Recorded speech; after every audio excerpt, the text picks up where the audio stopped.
Irmãos, eu quero pedir vocês para que abram suas Bíblias no Salmo de número 95.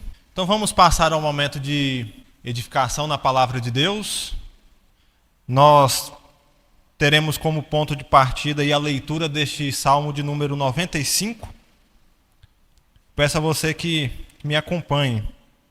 Leremos os 7 primeiros versos. Venham, cantemos ao Senhor com júbilo. Celebremos o rochedo da nossa salvação. Saiamos ao seu encontro com ações de graças. Vitoriemo-lo com salmos.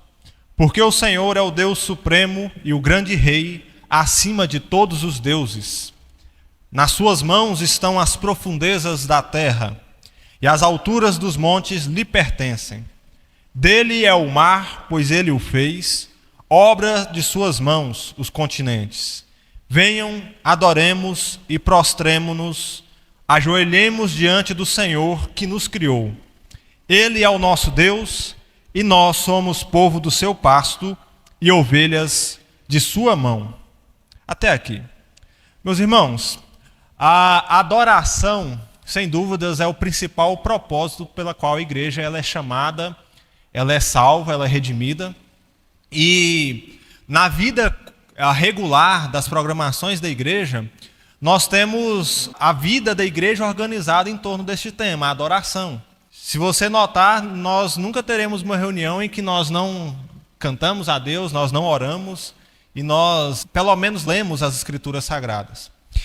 E por essa razão, nós às vezes confundimos qual deve ser o nosso real objetivo na nossa interação com a igreja. Quando nós lemos, por exemplo, a grande comissão nos evangelhos, no qual Jesus Cristo comissiona a sua igreja a pregar a palavra, às vezes nós pensamos, o evangelismo é a principal atividade da igreja. Sem dúvidas, é uma atividade fundamental para a igreja, é uma ordem do Senhor Jesus Cristo. E nós não negociamos isso. No entanto, como tem proposto o pastor John Piper, a igreja foi criada para a glória de Deus. O homem foi criado para a glória de Deus. Então a principal atividade que nós podemos fazer é a adoração. E esse tema, a adoração reformada, é um tema muito importante para nós, porque primeiro nós somos uma igreja presbiteriana, uma igreja reformada, mas nós vivemos em uma época em que existem diversas tendências em relação ao culto. Existem muitas práticas que são assimiladas no culto e que muitas vezes nós achamos que pode ser benéfica para a igreja, mas quando nós olhamos para as Escrituras, na verdade não são. Então, um culto fiel à palavra de Deus, um culto fiel ao Senhor Deus e autêntico, fervoroso, é sem dúvida uma coisa indispensável para a nossa vida cristã. Tanto é que, por exemplo, na sua semana, leve em consideração os dias que você não está na igreja. Ou aquela semana que de repente você falta os cultos. Faz total diferença. Quando você vem à igreja, ouve a palavra de Deus, adora junto com o povo de Deus, algo diferente acontece. Porque na comunhão da igreja, irmãos, é administrado meios de graça que fortalecem a nossa fé. Meios de graça que operam no nosso coração e assim nós somos revigorados. Então por isso a adoração é um tema tão fundamental. E como eu disse, como existem diversas tendências de culto, de práticas de culto nos nossos dias, às vezes nós começamos a pegar como referência para a nossa adoração essas tendências. Nós deixamos de considerar que o ponto de partida para a adoração bíblica é a própria palavra de Deus. E aí nós começamos a absorver algumas ideias estranhas. Eu já falei um pouco com os irmãos sobre esse assunto em alguns domingos passados. E uma das coisas que eu disse é que se de repente você tem pouco tempo de presbiterianismo, o tema da adoração é um tema que você precisa aprofundar. É um tema que você precisa refletir melhor sobre isso. Principalmente quando nós falamos sobre culto público, que é a ênfase que eu quero dar hoje. Se você vem num culto em uma igreja presbiteriana, você vai ver algumas características. Se você vai num culto de uma outra igreja, você vai ver que é diferente. Então, o que torna o nosso tipo de culto diferente? Por que nós adoramos assim? Por que nós temos liturgia? Essas coisas são realmente necessárias ou elas são dispensáveis? Para falar com os irmãos sobre esse tema, eu estou usando aí este livro do John Payne, No Esplendor da Santidade, redescobrindo a beleza da adoração reformada para o século XXI. E esse subtítulo, redescobrindo a beleza da adoração reformada, tem que ser algo provocativo para nós, porque às vezes nós nos acostumamos com a liturgia da igreja e nós deixamos de ver a beleza que há nela. Então é como o casal que envelhece juntos e deixa de perceber a beleza das coisas simples que há no relacionamento. Essas coisas simples começam até a ser vistas às vezes como corriqueiras ou desnecessárias ou até problemáticas. Quando nós falamos então sobre vida na igreja e culto, nós precisamos então disso, de redescobrir a beleza da adoração reformada. Considere aí, a presença presbiteriana num país de mais de 200 milhões de habitantes é quase que irrisória. A grande massa religiosa do nosso país não é presbiteriana. Nós temos outras tradições vigentes no Brasil, como o catolicismo romano e o próprio pentecostalismo, que é muito maior do que a presença presbiteriana. Se a gente pega a presença presbiteriana, por exemplo, em Goiânia, 1.700.000, quantos presbiterianos nós temos em Goiânia? Não passa de 10 mil. Às vezes a gente, tem igreja demais. Não. Tem pessoas que precisam ser convertidas. Tem diversas comunidades que não conheceram o evangelho bíblico e genuíno na nossa cidade. Mas quando a gente considera, então, essa presença pequena de presbiterianos no Brasil, a gente tem que se atinar para o fato de que, às vezes, nós começamos a achar que as nossas características de culto, elas são estranhas no nosso tempo. A gente começa a achar que, de repente, nós não somos tão autênticos como algumas tradições são. Mas nós veremos, de acordo com a palavra de Deus e de acordo com alguns conceitos da teologia reformada, essa ideia nossa de espontaneidade, de culto carregado de emocionalismo, é uma coisa que nem sempre é bíblica. O ser humano é um ser intelectual, cheio de volição e também tem emoção. Então, de fato, as nossas emoções devem ser estimuladas no culto. No entanto, a adoração ela tem que ser oferecida como um todo. Por isso, Paulo vai dizer que nós devemos oferecer o nosso culto racional a Deus também. Vamos retomar algumas ideias que nós já trabalhamos. Na última vez que eu conversei com os irmãos sobre este assunto e apresentei o tema a adoração reformada, eu apresentei o que se espera de um culto reformado. Quando eu falei sobre o que se espera de um culto reformado, eu coloquei alguns conceitos aí, alguns princípios. Primeiro, nós esperamos de um culto reformado que ele seja bíblico. Aí a gente fala sobre o princípio regulador do culto. O que orienta como o culto deve ser, o que deve conter no culto, é a palavra de Deus. Tudo que é estranho à palavra de Deus não deve ser importado para o culto, portanto. O que orienta a nossa prática de adoração são as Escrituras. E por isso o culto também segue ordem. Por isso a gente fala de liturgia. O culto não é um culto aleatório. O culto é preparado. Se você pegar o boletim aí que foi impresso, você verá que nós temos uma liturgia. Os pregadores preparam a liturgia do culto, pensando justamente em conduzir o povo de Deus à adoração e à meditação na palavra de Deus. Então a palavra de Deus é fundamental e o culto bíblico é um culto de ordem. Segundo, nós esperamos de um culto reformado que ele seja centrado em Deus. O alvo do culto é a adoração a Deus, a exaltação de Deus. Não a adoração do homem. O culto não é feito para nós. O culto é para Deus. Por isso, quando a gente fala assim, de repente eu não estou gostando do culto. Então, você não está gostando do culto que você está oferecendo a Deus. Porque, primeiramente, o culto que nós oferecemos a Deus, ele é oferecido em coletividade. Então, quando nós nos achegamos ao templo para adorar a Deus, nós estamos louvando a Deus juntos. Então, quando nós louvamos a Deus juntos, nós esperamos de um culto reformado que ele exalte então a Deus. Agora é lógico, Deus comunica bênção ao seu povo. Ele age graciosamente na vida do seu povo. Então, sem dúvidas, Deus age no coração dos homens. Não estou dizendo que nós devemos vir para o culto e não ser abençoados. Mas que o propósito principal do culto é a exaltação de Deus, porque ele é centrado em Deus. Terceiro, o culto é dialogal. A liturgia ela é provocativa nesse sentido. Porque quando nós consideramos, por exemplo, que nós temos uma convocação da adoração, uma confissão de pecados e contrição, e temos no meio disso a leitura das Escrituras, qual que é o propósito disso? O propósito disso é comunicar à igreja que Deus está chamando o seu povo à adoração, Deus está chamando o seu povo para confessar os seus pecados diante dele.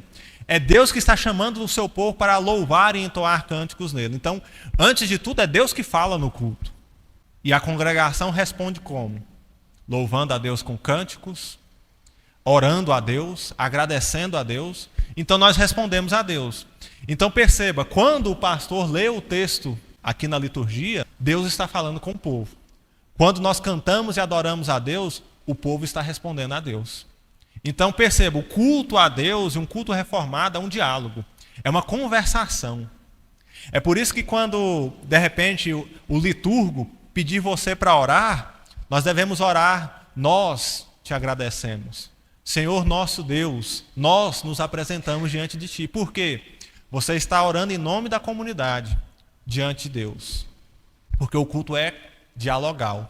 É você louvando a Deus junto com o povo de Deus, orando a Deus junto com o povo de Deus. Então, no culto acontece uma conversação. Então você pode sair do culto e falar, hoje eu falei com Deus, e Deus falou comigo. Porque o culto reformado pressupõe isso. Deus fala, o seu povo responde. É um diálogo. Quarto, o culto reformado ele é simples. Nós não colocaremos no meio dos elementos do culto práticas que nós vemos, por exemplo, em festas, porque o culto é simples. Por que ele é simples? Porque ele é estabelecido por Deus. E isso, irmãos, visa nos preservar do erro. Quando nós colocamos no culto invenções nossas, nós somos conduzidos ao erro. É Deus quem determina como ele quer ser adorado. E o culto, por isso, ele é simples. Ele segue o princípio regulador do culto. Só há no culto aquilo que Deus diz que deve haver. E por isso ele é simples. Em quinto lugar, o culto é holístico. O que significa isso? Que você é crente só aqui agora? Você é crente só quando você vem na igreja? Não. A adoração deve envolver toda a sua vida. A adoração envolve o que você faz lá no seu trabalho. A adoração envolve aquilo que você é lá na sua casa. A adoração envolve tudo isso. Tanto é que quando nós olhamos para os puritanos, eles falam sobre o culto a Deus, eles entendiam que o culto a Deus, o culto público dominical, ele deveria municiar o povo de Deus aí para a vida semanal. Então você vem para o culto público, você é alimentado por Deus, fortalecido por Deus, então você está pronto para começar uma semana. Por isso nós começamos a semana, não é segunda, irmãos, nós começamos a semana domingo, no dia do Senhor. A primeira coisa que nós fazemos na nossa semana é adoração a Deus, é louvor a Deus. E por isso nós podemos considerar que nós estamos prontos para o dia a dia. Então, a adoração ela tem uma dimensão muito maior do que nós pensamos. Tá? Envolve a vida também. Em sexto, o culto é reverente. E isso aqui é um assunto que é um pouco chato para a gente falar às vezes. Por quê? Não gostamos de formalidade. Nós gostamos das coisas informais. Parece que aquilo que é informal é mais verdadeiro, é mais autêntico. E não. Reverência a Deus é uma parte fundamental do culto. A formalidade é uma parte fundamental do culto. Quando nós olhamos, por exemplo, para como os nossos símbolos de fé nos instruem, por exemplo, como nós devemos ouvir a palavra de Deus, os nossos símbolos de fé ensinam que tem que ser com reverência. Você não vai, por exemplo, a uma audiência no fórum de qualquer jeito e vai lá para fazer bagunça. Você se comporta como a ocasião exige, não é? Você não vai num funeral, por exemplo, e chega lá fazendo graça. Mas você vai lá num evento formal. Porque é isso que está acontecendo. Então o culto público a Deus, ele exige formalidade também. Porque ele é um culto com ordem. E a formalidade ela é o melhor jeito de expressar reverência a Deus. Agora, eu não estou querendo dizer com isso que a formalidade deve ofuscar a nossa autenticidade. E você vem aqui e devolve seu dízimo e oferta, você canta a Deus, você ora a Deus por pura formalidade. Não é isso. Você deve adorar a Deus porque o seu coração foi modificado, foi transformado. Tanto que quando nós olhamos para a nossa tradição reformada, nós percebemos que só aquelas pessoas que tiveram seu coração regenerado e transformado podem oferecer uma adoração fiel a Deus e bíblica. Porque o seu coração foi mudado. Então, se a sua adoração não tem a ver com o seu coração, tem algo de errado com você. A nossa adoração ela deve ser formal, reverente, mas ela não deve ser falsa, mentirosa. E sétimo, o culto ele é trinitário. No culto a Deus, no culto público, as 3 pessoas da Trindade devem aparecer. Quando nós oramos, por exemplo, nós oramos ao Pai, em nome do Filho, por intermédio do Espírito Santo. Só por aí nós temos a Trindade aí. É Deus Pai que nos convoca à adoração. Nós só podemos adorar a Deus por meio de Jesus Cristo, porque Ele morreu por nossos pecados. Nós não podemos nos apresentar perante Deus sem a mediação de Jesus Cristo. E nós não podemos louvar a Deus também sem a atuação do Espírito Santo no nosso coração. Nem entender a palavra de Deus sem a atuação do Espírito Santo nós poderíamos. Então as 3 pessoas da Trindade estão agindo no culto e, portanto, nós devemos adorá-las também. E, em último lugar, eu disse que o culto a Deus ele é cristocêntrico. O objetivo do culto é a exaltação de Cristo. Quando os pastores preparam seus sermões, qual que é o grande desafio que eles têm? Principalmente quando vão pregar no Antigo Testamento. Pregar Cristo a partir do Antigo Testamento. É apresentar quem Jesus Cristo é. E, portanto, na nossa adoração, nós estamos exaltando o Senhor Jesus Cristo, nós estamos adorando ao Senhor Jesus Cristo. Tá bom? Então, foram alguns conceitos que, alguns domingos atrás, eu aprofundei mais, falei mais sobre eles, mas são fundamentais para a adoração. A adoração reformada, então, ela corre em 2 frentes. A primeira delas é a adoração semanal, né? O culto público é o ponto alto da espiritualidade e devoção do povo de Deus. Contudo, a adoração é uma atividade, como eu disse, holística, abrangente, diária, regular e preparatória. Olha só, quantas definições. O culto deve envolver a totalidade da nossa vida, primeiro. Não deve ser uma atividade que você faz só no domingo. Todos os dias você deve render adoração a Deus. Por isso, exige-se regularidade e disciplina, o que não é fácil. E, acima de tudo, ele é preparatória. A nossa adoração semanal deve ser preparatória. Quando você sair daqui hoje à noite, começar a sua segunda-feira amanhã, você deve se preparar para o dia do Senhor que virá. Você deve se preparar para o dia de culto público. Né? Olha só que interessante. Então, existe um ato climático na adoração, em que nós progredimos em direção ao dia do Senhor, ao domingo, nos preparando para adorar a Deus. E às vezes nós deixamos de ser abençoados no culto público, por exemplo. Nós deixamos de entender corretamente a palavra de Deus. Nós chegamos no culto com pensamento lá em outras coisas. Por quê? Nós não nos preparamos para o culto. A falta de preparo para o culto é uma das principais razões pelas quais nós não somos abençoados como poderíamos de fato ser no culto. Porque às vezes a gente cai no culto de paraquedas. Já chega domingo cansado. Aí começa o culto e a gente nem se deu fé que de fato nós fomos convocados para a adoração. Porque nós não nos preparamos. Então, irmãos, a vida comum durante a semana deve ser de meditação nos fatos da redenção primeiro. Meditar nos fatos da redenção envolve a leitura da palavra de Deus. Envolve nós olharmos para o Evangelho e carregarmos na nossa mente, no nosso coração, aquilo que Jesus Cristo fez por nós, aquilo que Deus fez por nós. E o uso dos meios de graça concedidos por Cristo à sua igreja. A oração, a entoar louvores a Deus, a meditação na palavra. Todas essas coisas, elas contribuem para nós sermos abençoados e preparados para o culto público. Agora, de maneira mais objetiva, como que isso acontece na prática? Por meio de 2 coisas. As principais formas, então, pelas quais nós nos preparamos para o culto público é, primeiro, adoração familiar, culto doméstico. Sem a adoração familiar, nós não nos prepararemos para o dia do Senhor. É na adoração familiar que nós temos a oportunidade de pegarmos o texto, por exemplo, que foi pregado no domingo e nos debruçarmos sobre ele. É na adoração familiar que nós temos a oportunidade de conversar sobre determinados assuntos de maneira desarmada, porque nós estamos submetidos à palavra de Deus. A adoração familiar, ela é fundamental para que o bom testemunho ele seja firmado no lar.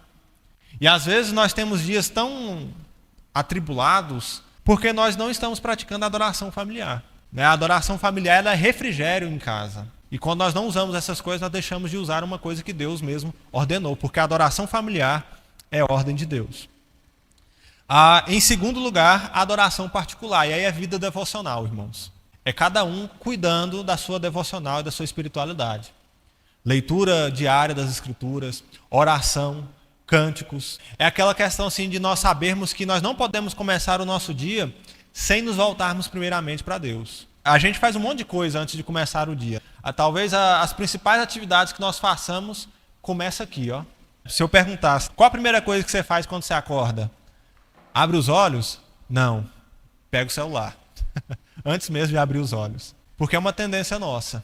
E, na verdade, o ideal seria que nós não levantássemos da cama sem primeiro levar os nossos pensamentos a Deus. E aí tem algumas coisas interessantes. Por exemplo, a Confissão de Fé de Westminster, no seu capítulo número 21, parágrafo 6, vai dizer o seguinte: agora, sob o Evangelho, nem a oração, nem qualquer outro ato do culto religioso é restrito a um certo lugar, nem se torna mais aceito por causa do lugar em que se ofereça ou para o qual se dirija, mas Deus deve ser adorado em todo lugar, em espírito e em verdade. Olha só, tanto em famílias diariamente e em secreto, estando cada um sozinho, como também mais solenemente em assembleias públicas, que não devem ser descuidosas, nem voluntariamente desprezadas, nem abandonadas, sempre que Deus, pela sua providência, proporciona ocasião. O John Payne vai dizer o seguinte: a fiel preparação durante a semana cultiva um coração voltado para o culto, ajudando-nos a oferecer o nosso melhor a Deus no dia do Senhor. Aquilo que os cristãos fazem ou deixam de fazer durante a semana afetará profundamente sua postura espiritual no culto de domingo. O culto familiar e o culto pessoal são, sem dúvidas, duas das melhores maneiras de prepararmos diariamente nosso coração e mente para o culto público no dia do Senhor. Então, essa frase, aquilo que nós fazemos ou deixamos de fazer, afeta o nosso culto a Deus, é uma coisa muito importante para nós. Talvez a gente não tenha refletido sobre isso. Como que o nosso culto aqui tem sido afetado pela maneira como nós levamos a nossa semana. Até a questão, irmãos, do descanso faz diferença. A gente pode ver que, às vezes, o nosso sábado é libertador, ou a sexta, porque a gente espera o final de semana para quê? A gente espera o final de semana para festejar, para celebrar, para fazer coisas que trabalhando é impossível. Só que muitas atividades que nós fazemos, irmãos, durante a semana, inclusive no sábado, às vezes atrapalha o dia do Senhor. Porque a gente chega no domingo com sono, cansado e totalmente sem condições para louvar a Deus. Às vezes a gente não tem nem força para adorar a Deus, porque nós estamos cansados da nossa semana. Então a gente deveria se preparar melhor para esse momento.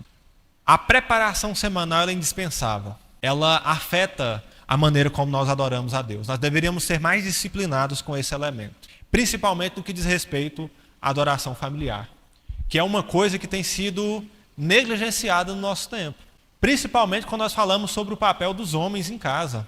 Quando nós falamos sobre masculinidade bíblica, a gente vai ver que essa é uma briga que às vezes a gente não está disposto a travar, de ter os nossos lares orientados e edificados pela palavra de Deus. Porque às vezes, sinto muito, irmãos, em dizer isso, às vezes o exemplo de piedade em casa não é o marido, mas a esposa. Porque nós não adoramos a Deus e nós não exercemos a nossa masculinidade em nossos lares. E isso tem que nos envergonhar e nos constranger. Porque, acima de tudo, é responsabilidade do chefe da casa cuidar disso. Se as nossas casas não têm adoração familiar e nem adoração particular, privada, então nós deveríamos fazer um exercício aqui, avaliar se de fato nós estamos cumprindo com as nossas obrigações nos nossos lares. Adoração familiar e adoração particular. Então nós chegamos no culto público. Quando nós falamos sobre culto público, irmãos, é importante dizermos que nós denominamos culto público por quê? Porque nós nos ajuntamos aqui como povo de Deus e professamos publicamente a nossa fé em Jesus Cristo. Nós adoramos a Deus juntamente. E aqui nós temos a oportunidade de publicamente proclamar o Evangelho de Jesus Cristo às pessoas que estão chegando. Então, é culto público porque a adoração ela não é feita somente para nós, para a igreja. A igreja ela não deve ser em si mesmada, fechada em si própria. Mas a adoração ela deve se estender para o testemunho que nós damos na nossa comunidade. A adoração da igreja é o testemunho público de que nós cremos no Senhor Jesus Cristo, quem é o nosso Deus e quem somos nós. Então, por isso, a gente precisa pensar com mais apreço por esse assunto. Levando em consideração essas questões de que a adoração semanal ela é preparatória, irmãos, o culto público é o ponto mais alto da espiritualidade da devoção. Por isso, quando nós falamos sobre a preparação para o culto, nós deveríamos chegar aqui com outra postura. E aí a gente precisa considerar que os momentos antecedentes ao culto são fundamentais. E envolve devoção, reverência, oração e foco. Então, olha o que o diretório de culto de Westminster diz. Quando a igreja se reúne para o culto público, as pessoas, tendo antes preparado seus corações para o mesmo, devem todas vir e tomar parte, não se ausentando das ordenanças públicas por negligência ou por pretexto de reuniões particulares. Que todos entrem no recinto da reunião, não com irreverência, e sim de maneira comedida e decorosa, tomando seus lugares sem mesuras em a um ou outro lado, ou outros movimentos de adoração. Os fiéis estando reunidos, o ministro, depois de convocá-los solenemente à adoração do grande nome de Deus, deverá começar com a oração. Ou seja, nós chegamos para o culto público. Não é de qualquer jeito. Eu lembro que, quando eu era criança, entrar na igreja durante a leitura da palavra era quase um pecado capital. Não se podia entrar na igreja enquanto as escrituras estavam sendo lidas. Como meio de reverência. Talvez seja uma coisa que no nosso tempo não seja entendido, ou não faça sentido. Mas a gente deixa de se atentar para essa coisa. E o antes do culto, como é que é? Como é que nós estamos fazendo? Porque quando nós chegamos aqui, nós vamos ouvir o prelúdio, né? A nossa cabeça está às vezes 220 por hora. Está em um monte de outras coisas. E isso tem que ser didático para nós, irmãos. O Salmo 46 fala: aquietai-vos e sabei que eu sou Deus.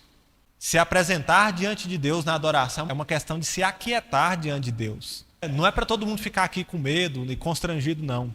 Mas é levar em consideração diante de quem nós estamos.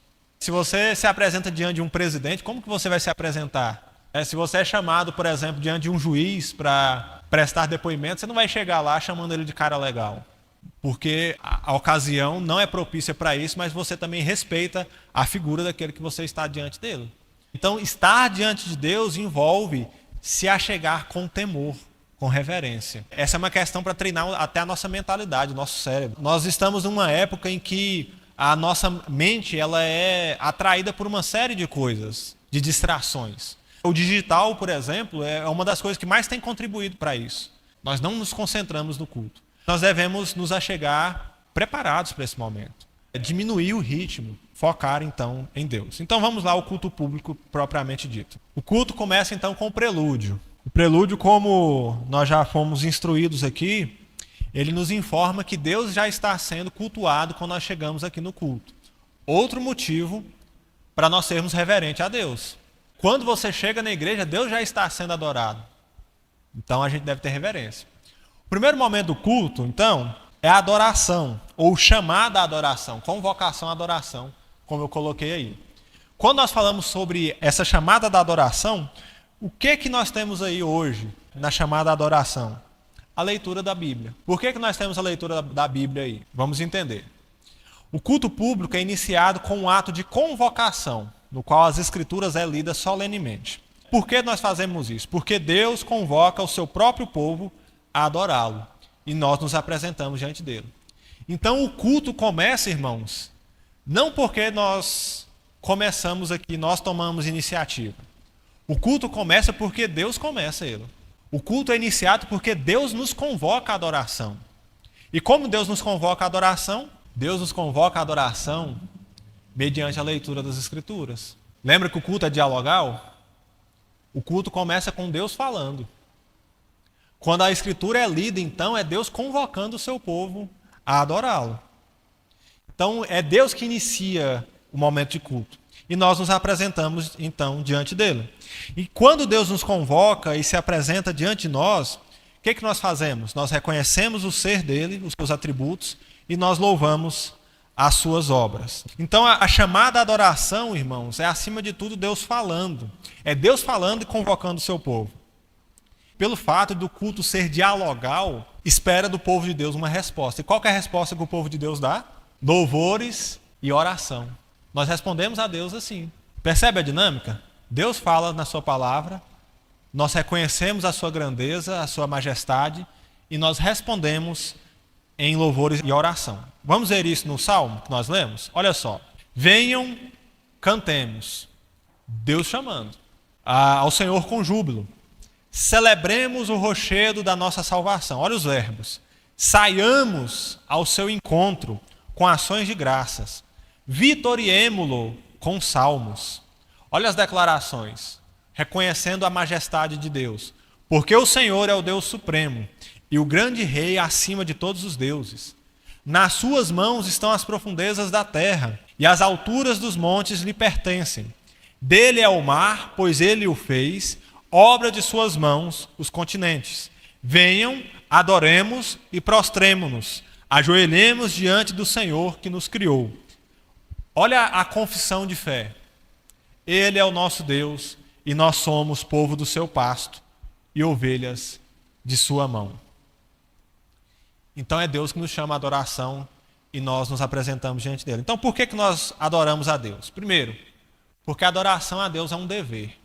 Mas Jesus respondeu, está escrito, adore o Senhor seu Deus e preste culto somente a Ele.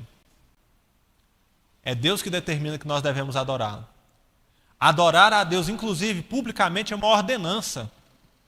Deixar de congregar é pecado, então. Deixar de participar do culto é pecado. Nós, às vezes, privilegiamos tantas coisas na nossa semana, irmãos, menos a adoração pública a Deus. Nós deveríamos entender que é um mandamento de Deus adorá-lo publicamente. Por que nós adoramos a Deus? Porque a majestade de Deus requer isso. Olha só, teu Senhor é o poder, a grandeza, a honra, a vitória e a majestade. Porque teu é tudo o que há nos céus e na terra. Teu Senhor é o reino, e tu te exaltaste como chefe sobre todos. Deus é majestoso, Ele é o rei de todas as coisas, irmãos. E o mínimo que se exige de nós é que nós reconheçamos isso. Por que nós adoramos a Deus? Porque nós somos gratos a Deus. É uma questão de gratidão. Deem graças ao Senhor porque Ele é bom, porque a sua misericórdia dura para sempre. Olha só então, nós adoramos a Deus porque é um dever, nós adoramos a Deus porque a majestade de Deus requer isso, e nós adoramos a Deus em gratidão. Então, irmãos, quando nós oramos e cantamos respondendo a Deus, nós deveríamos ser mais cuidadosos com a nossa adoração. A adoração é teologia derramando do coração. Então nós deveríamos ter atenção com a nossa adoração. Primeiro, porque nós deveríamos ser mais reverentes. Nós não deveríamos, por exemplo, falar qualquer coisa diante de Deus. Ou orar de qualquer jeito. Já viu aquela oração com preguiça que nós fazemos? Aquela oração sem vontade, aquela oração sem conteúdo, que muitas vezes nós oferecemos a Deus. O conteúdo da nossa adoração é o conteúdo que nós temos no nosso coração, irmãos. Quanto mais nós conhecemos de Deus, dos seus atributos e da sua obra redentora, mais conteúdo da adoração e na oração nós temos. Por isso que eu insistentemente falo, o objetivo da teologia não é trazer soberba, não é nos tornar orgulhosos. Como que nós somos uma igreja teologicamente robusta? Não é para isso. O objetivo da teologia é nos humilhar diante de Deus e trazer conteúdo para a adoração e para a oração. E aí eu devo chegar a um ponto aqui que a gente deve ter cuidado. Nós deveríamos ter mais atenção às letras das músicas que nós cantamos em nosso culto. Esse é um ponto que nós devemos ter muito cuidado. Porque quando nós oferecemos a Deus fogo estranho, vocês lembram o que aconteceu com os filhos de Arão? Oferecer a Deus fogo estranho é pecado. É abominável. Deus não aceita fogo estranho. Portanto, quando nós oferecemos a Deus nos nossos cânticos falsos ensinos, Deus também reprova isso. É um chamado para ter atenção, irmãos. Então, isso é uma advertência para que a gente ouça boas músicas também no nosso lar, para que a gente, na nossa adoração privada e doméstica, a gente tenha boas letras. Mas principalmente, irmãos, quando a gente fala sobre culto público, Não é porque os pastores são chatos, não, irmãos. É cuidado com a adoração que nós oferecemos a Deus. E a nossa tendência, irmãos, é sempre abrir concessões. Se a gente não é fiel à palavra de Deus, a gente inventa. Principalmente no nosso tempo em que existem tantas tendências no meio musical e às vezes a gente está sendo doutrinado por músicas ruins, por letras ruins. E a gente deveria ter muito cuidado com isso. Então, é uma atenção dupla ao conteúdo das letras e atenção àquilo que você está cantando também. Porque de repente você está cantando algo que não faz nem sentido para você. E você deveria ter atenção, meditar naquilo que você está oferecendo a Deus. E aí a ênfase que nós devemos ter nesse sentido, irmãos, é que o louvor na igreja ele deve ser congregacional. O que significa? Primeiro, a igreja participa na adoração. A adoração pública não é show, irmãos. A gente senta aqui para ouvir os irmãos cantar. Não é isso. Show, você vai lá, e eu duvido, né? Dependendo do show que você vai, que se você não canta junto. E às vezes a gente chega na igreja e não canta. Mas no show a gente canta. A igreja participa na adoração. Isso é fundamental. Os músicos, então, irmãos, eles estão conduzindo a igreja, louvando junto com a igreja. Nós adorando juntos. Então nós não estamos aqui para assistir músicos cantar. Nós estamos aqui para louvar a Deus juntos. Segundo, as letras devem ser derivadas das Escrituras, porque tem conteúdo teológico, porque isso ensina a palavra de Deus. Isso traz edificação. E isso nos preserva de erro. Nos preserva de oferecer a Deus fogo estranho. E terceiro, o foco das canções é a exaltação de Deus e a gratidão da igreja. As canções não devem ser para exalar soberba. Às vezes a gente tem essa tendência, né, de transformar as canções em salmos imprecatórios para a gente. E aí a gente desvirtua o que é a adoração bíblica. O foco da adoração é Deus, irmão. As músicas, apesar delas nos fazerem nos sentir bem, nos trazer essa edificação, o principal foco é a exaltação de Deus, é a glória de Deus. Confissão de pecados e perdão de pecados. Lutero tem uma frase que ele diz que nós somos simultaneamente justos e pecadores. Por que é importante nós retomarmos esse conceito de Lutero? Simultaneamente justos e pecadores. Porque a gente pode se perguntar por que eu tenho que pedir perdão a Deus pelos meus pecados? Né? Jesus não morreu na cruz e eu já estou perdoado? Qual que é a necessidade de pedir perdão? De fato, quando nós estudamos as Escrituras, nós entendemos que pela fé nós somos justificados dos nossos pecados. Entendendo que Cristo triunfou sobre o pecado e pela fé em Jesus nós nos revestimos da justiça de Cristo. Quando nós entendemos isso, nós entendemos que nós somos purificados do pecado. O pecado ele não tem mais vitória sobre nós. Contudo, o pecado ainda permanece em nós. Apesar de Cristo ter triunfado na cruz sobre o pecado, nós ainda somos pecadores. Lutero dizia, apesar do velho homem ser afogado na água do batismo, o infeliz sabe nadar. Porque é assim conosco. Apesar de nós sermos instruídos pela palavra de Deus, sermos edificados, de vez em quando o velho homem aparece. E por isso a presença do pecado ela é real nas nossas vidas. Né? Olha só o que as Escrituras dizem. Romanos 5, 1, 2. Justificados, pois, mediante a fé, temos paz com Deus por meio do nosso Senhor Jesus Cristo, pelo qual obtivemos também acesso pela fé a esta graça na qual estamos firmes e nos gloriamos na esperança da glória de Deus. Contudo, olha o que Paulo diz: assim encontro esta lei: quando quero fazer o bem, o mal reside em mim. O pecado é o mal que habita em nós, irmãos. Então, apesar de sermos justificados pela fé, o pecado ainda permanece em nós. Haja visto que o pecado ainda é uma realidade inegável de nossas vidas, nós precisamos de constante arrependimento. Por que nós precisamos de constante arrependimento? Porque a falta de confissão e arrependimento arruinam a vida cristã. Não confessar os pecados, não se arrepender, arruína as nossas vidas. E às vezes, tudo que nós precisamos para superarmos algumas questões que nós temos, alguns pecados que nós temos, é o arrependimento e o perdão de Deus. Olha só, se dissermos que não temos pecado nenhum, a nós mesmos enganamos, e a verdade não está em nós. Se confessarmos os nossos pecados, Ele é fiel e justo para nos perdoar os pecados e nos purificar de toda injustiça. Se dissermos que não cometemos pecado, olha só, fazemos dele, de quem? Fazemos de Deus um mentiroso, e a sua palavra não está em nós. Ou seja, não confessar os nossos pecados é entrar no engano. Segundo, não confessar os nossos pecados arruína a nossa espiritualidade. Olha só o que diz o Salmo 32. Enquanto calei os meus pecados, envelheceram os meus ossos pelos meus constantes gemidos todo dia. Porque a tua mão pesava dia e noite sobre mim, e o meu vigor secou como no calor do verão. Então, o momento de confissão na nossa liturgia ele é indispensável, irmãos.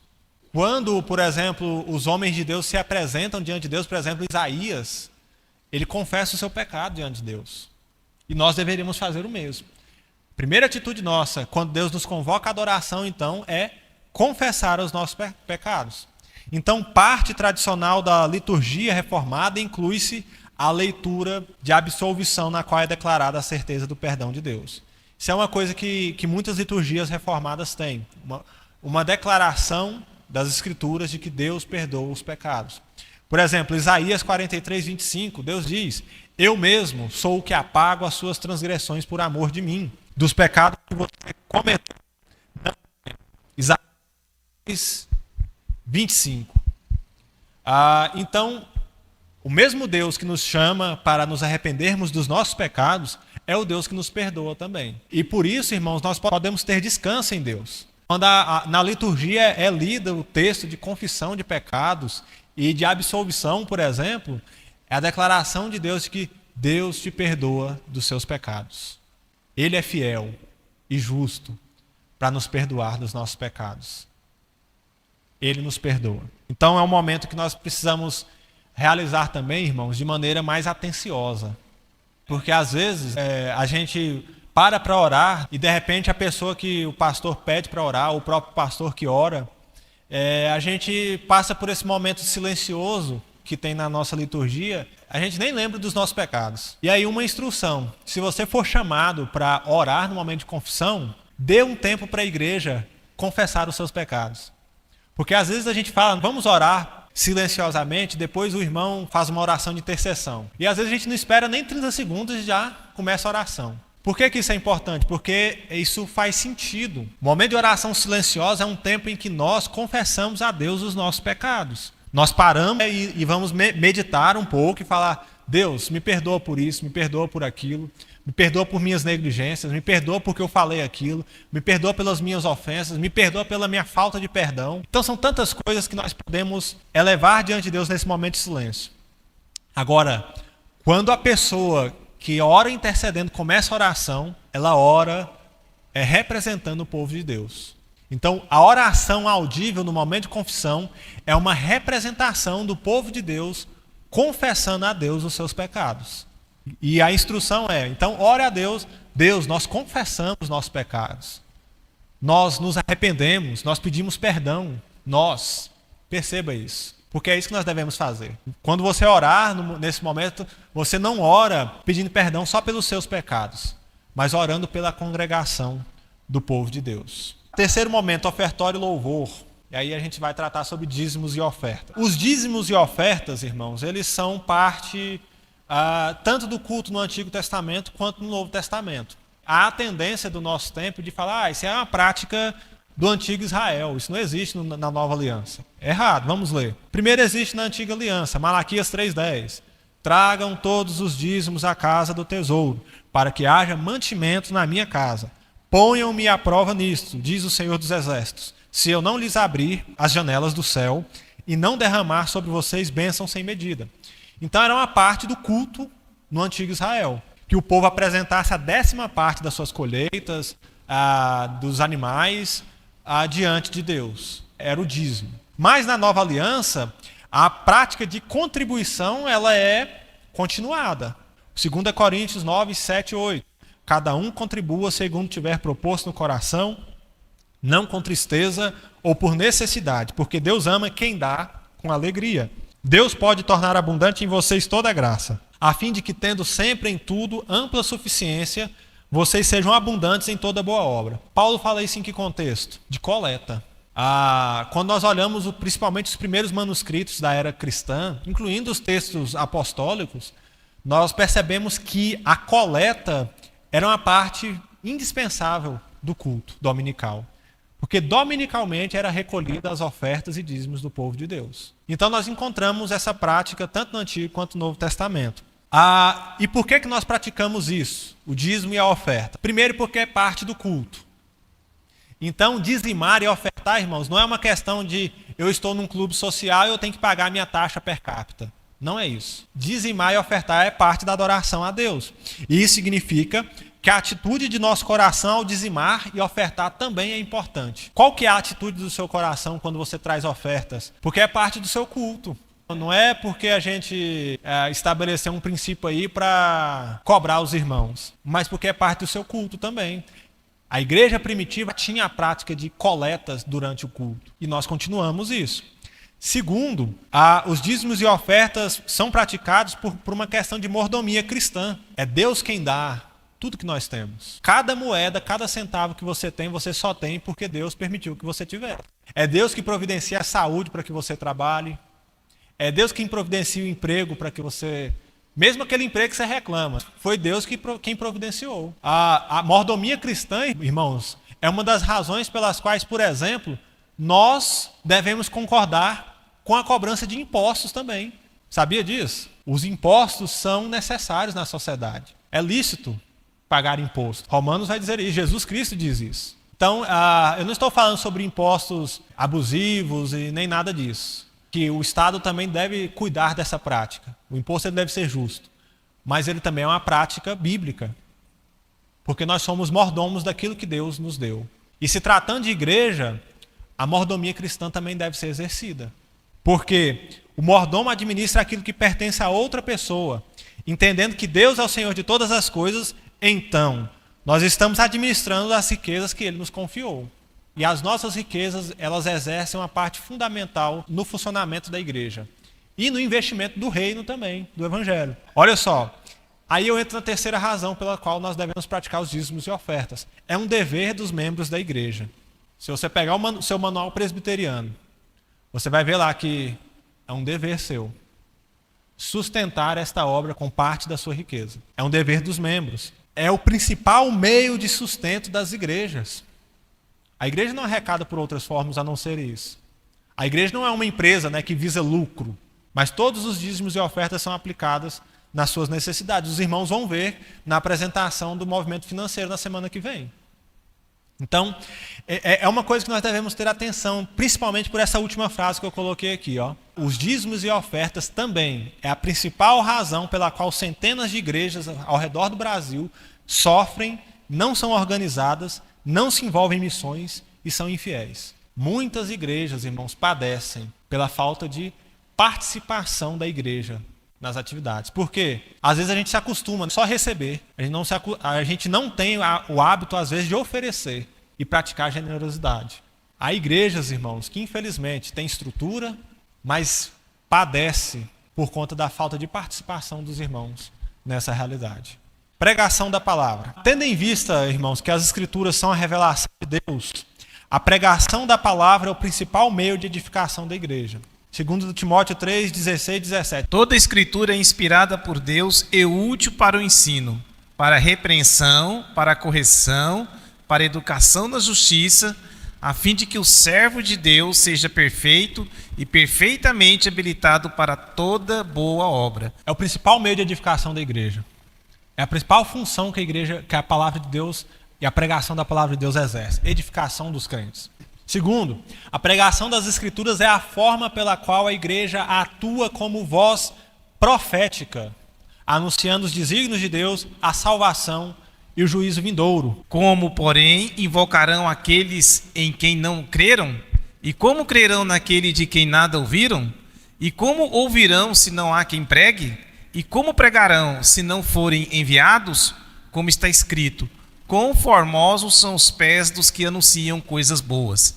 Mas nem todos obedeceram ao evangelho, pois Isaías diz: Senhor, quem creu em nossa pregação? E assim a fé vem pelo ouvir, e o ouvir pela palavra de Cristo. Romanos 10, 14 e 17. Olha só, irmãos, então, Cristo exerce o seu ofício profético por meio da pregação da palavra também. Só crerão se houver quem pregue. E só seremos edificados mediante a palavra de Deus que é exposta. Então, o grande perigo, irmão, do nosso tempo é o quê? Relegar a segundo plano o papel da pregação na vida cristã. Conheci certa vez uma pessoa que falou que nós não precisamos mais de pastores que pregam. Nós precisamos de pastores que estimulem as pessoas, que treinem as pessoas. O principal ofício que um pastor pode se debruçar é a pregação do evangelho. Quando os diáconos são eleitos, em Atos capítulo 6, e os presbíteros eles são encaminhados para a sua função principal, qual que é a função principal dos presbíteros? Dedicação à pregação da palavra e oração. A pregação da palavra é a principal atividade do pastor. Não estou falando que é a única, mas a principal. Pregar a palavra de Deus é fundamental nos nossos tempos. Porque o nosso tempo é um tempo em que as pessoas param, às vezes, 1h30 para ouvir um stand-up comedy, mas tem dificuldade de ouvir 40 minutos ou 50 minutos de um sermão. Porque não é divertido, às vezes, né? Esse é um problema. Quando nós pegamos, por exemplo, a época da pandemia nos mostrou isso. As igrejas se alinhando a gravar os seus cultos e transmitirem os seus cultos. Observem só. Qual que é a maior parte que o culto, na maioria das igrejas, tem? Às vezes são as músicas. E às vezes a gente tem a pregação da palavra reduzida. Uma micropregação. Porque a gente não tem paciência mais para ouvir. A gente está acostumado, por conta do nosso tempo, né? Tecnológico, ágil, rápido, estimulante. Mas a pregação da palavra de Deus e a pregação expositiva das Escrituras é um meio autoritativo pelo qual Deus fala ao seu povo e edifica a sua igreja. Por isso, quando os irmãos verem os pastores insistindo na pregação metódica e expositiva, se lembrem disso. O John Payne vai dizer o seguinte: se então a palavra de Deus é o meio principal pelo qual Deus salva e alimenta os eleitos, e a proclamação fiel da palavra é seu método principal de realização de seus propósitos redentores, qual é o motivo para que a pregação se sente no último banco das igrejas evangélicas modernas? Em poucas palavras, é porque a pregação centrada em Deus, criteriosa, exegética e autoritativa não é atraente à cultura. Para que a igreja se torne grande, os especialistas em crescimento de igreja supõem que a pregação bíblica tem de cair fora, ou ser transformada numa mensagem superficial, terapêutica e cheia de historietas. E ele continua: seria possível argumentar que o espírito dominante dos nossos dias é contrário à autoridade. Quando eu falei sobre antropologia reformada, o Anthony Huckman falou sobre isso. Uma das características do nosso tempo é a dificuldade com a autoridade, é a insubmissão. Seria possível, então, argumentar que o princípio dominante dos nossos dias é contrário à autoridade, ao intelecto e ao formalismo. Vemos essas atitudes na sociedade a toda hora. Em geral, as pessoas não admitem receber exortações autoritativas. Em geral, as pessoas não admitem receber exortações autoritativas, nem mesmo da parte de Deus.